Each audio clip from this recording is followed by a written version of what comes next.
तर नमस्कार, मी गणेश डांगे आणि आपल्या यूट्यूब चॅनलवर तुमच्या सगळ्यांचं स्वागत आहे। तर आजच्या भागात आपण पाहणार आहोत रायगडावरील राजदरबार येथे झालेला राज्याभिषेक सोहळा आणि त्याची माहिती।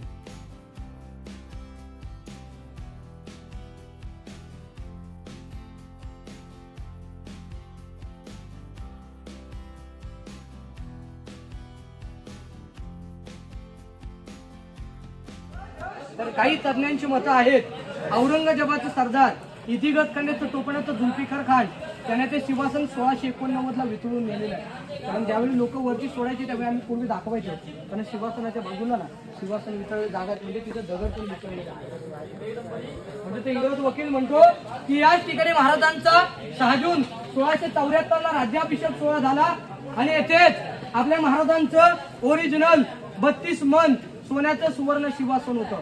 1 मन म्हणजे 40 किलो असं 1280 किलोचं होतं। पण ज्यावेळी आपल्या राजांचा राज्याभिषेक सोहळा झाला ना त्यावेळी तो इंग्रज वकील म्हणतो की या दरबारामध्ये पूर्णपणे सरासरी 3000 लोक होते। 3000 लोक असताना त्या काळात त्या दरबारामध्ये लाईट माईट सिस्टीम काहीच नव्हती। शिवाजी महाराज जर इथून जर बोलले तर या गेटच्या चारी कोपऱ्यात आवाज जायचा, गेटच्या चारी कोपऱ्यातील लोक जर बोलत असतील तर शिवाजी महाराजांपर्यंत सहज आवाज पोहोचला जायचा।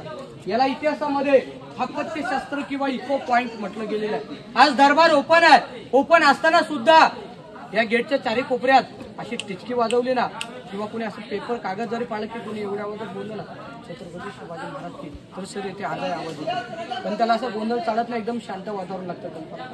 इतर वेळेला पब्लिक जर कमी असेल तर आम्ही इथून प्रात्यक्षिक करून निश्चित दाखवतो। पण ज्यावेळी आपल्या महाराजांचा राज्याभिषेक सोहळा झाला या सोहळ्यासाठी महाराज देव देवतांना कधी विसरले नाही। महाराज जगदीश्वराचं आणि भवानी मातेचं दर्शन घेऊन आल्यानंतर महाराज या नगारखान्यातून आतमध्ये प्रवेश करतात ही भरलेली 3000 लोक आहेत। ते महाराजांना व्हाईट कॅप काढून महाराजांना मानाचा मुद्रा करतात आणि महाराजांनी मुद्रा स्वीकारल्यानंतर आपल्या राजांची एक नजर या 32 मनाच्या सुवर्ण सिंहासनाकडे आणि एक नजर भरलेल्या या दरबारामध्ये। कारण शिवाजी महाराजांनी ज्या वीरांवरती ज्या मावळ्यांवरती हे हिंदवी स्वराज्य निर्माण केलं त्यातला एकही मावळा एकही सरदार महाराजांना सदरेवरती कोठेकून उभा दिसत नव्हता। समोर 3 पायऱ्यात महाराज प्रत्येक पायरी चढताना महाराजांचं हृदय भरून येत होतं, कारण महाराजांना 7 राण्या दिसत होत्या, त्यांची मुलं दिसत होती, काही विधवा स्त्रिया होत्या त्यांची मुलं होती, पण महाराजांना जीवाभावाची लोक महाराजांना सदैवरती कोठेकून सर उपयोग दिसत नव्हते। कोण होते महाराज? प्रत्येक पायरी चढताना आऊसाहेबांना काय म्हटले की आऊसाहेब आमची हिंदवी स्वराज्याची पहिली पायरी चढतो हा आमचा तानाजी मालुसरे, की आधी लगीन कोंढाण्याचं मगच माझ्या राईबाचं असा म्हणणारा माझा ताना, आणि दुसरी पायरी चढतो हा माझा बाजीप्रभू देशपांडे। महाराज लाख मेले चालतील पण लाखाचा पोशिंदा मरता कामा नये, आणि तिसरी पायरी चढतो हा माझा प्रतापराव गुजर। अशा असंख्य वीर महाराजांचे नावं घेत महाराज पायऱ्या चढत सिंहासनाच्या बाजूला गेले। महाराजांनी डावा गुडघा सिंहासनात टेकला तर राजाने एक शपथ घेतली या जनतेचं भूमीचं संरक्षण करू, आणि या दरबारामध्ये घोषणा ललकार झाले, तुम्ही मागून जय बोला की महाराज प्रौढ प्रताप पुरंदर क्षत्रिय कुलावतंस सिंहासनाधीश्वर महाराजाधिराज राजा शिवछत्रपती श्री शिवाजी महाराज की जय, भवानी जय शिवाजी। अशा प्रकारे आपल्या महाराजांचा राज्याभिषेक सोहळा झाला। ही सिंहासनाची जागा आणि आज तो राजांचा प्रशस्त राज दरबार आहे। आज आपण दरवर्षी टीव्ही न्यूज पेपरला आपण पाहतो शिवाजी महाराजांचा जो राज्याभिषेक सोहळा जो होतो ना तो याच ठिकाणी सादर होतो।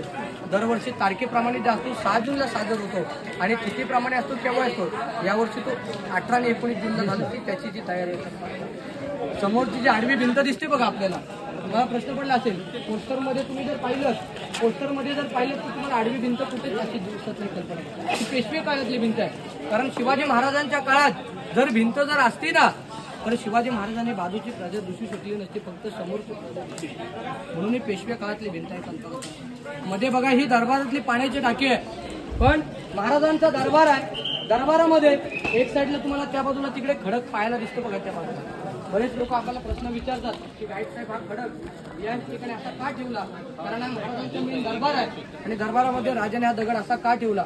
तर काही तज्ञांची मतं आहेत की याच खडकावरती रायगडाचं भूमिपूजन झालेलं आहे, म्हणून हा खडक किंवा दगड याच ठिकाणी अशा प्रकारे ठेवण्यात आलेले आहे. कल्पना करा. पण तुमच्याच मागच्या बाजूला समोरचा जो गेट दिसतो ना, हा नगारखाना, मुंबईच्या गेट ऑफ इंडिया पाहिलेला असेल तर यालाच बघून मुंबईच्या गेट ऑफ इंडिया तयार करण्यात कल्पना आहे. तेथे ढोल ताशे नगारे वाजले की गडाचा मुख्य महादरवाजा आहे ना बंद व्हायचा, म्हणून या दरवाजाला इतिहासामध्ये नगारखाना म्हटलं गेलेलं आहे. पूर्वी जे नगारे आहेत ते वरचं जे विडबांधकाम दिसतं बघा, या ठिकाणी वाजले जायचे, आता येथे खाली वाजले जातात. फक्त पावसाळी 4 महिने इथे नगारा वाजवलं जातं. इतर 8 महिने डेली नगारे व जिल्हा परिषदेचे 2 लोक आहेत, संध्याकाळी 5:30 सकाळी 5:30ला इथे येऊन त्यांच्या टायमात ते नगारा वाजवतात. पण आता ना नगाऱ्याच्या टायमिंगला महादरवाजे बंद होत नाहीये. महादरवाजे बंद होतो सकाळी 7ला बंद, संध्याकाळी 7ला बंद होतो, सकाळी 7ला ओपन होतो. आता ते चपला फोटो काढा, महाराजांचं दर्शन घ्या, फोटो काढायचे असेल तर काढून घ्या. पुढच्या पॉईंटला इथे एक साईडला काढा.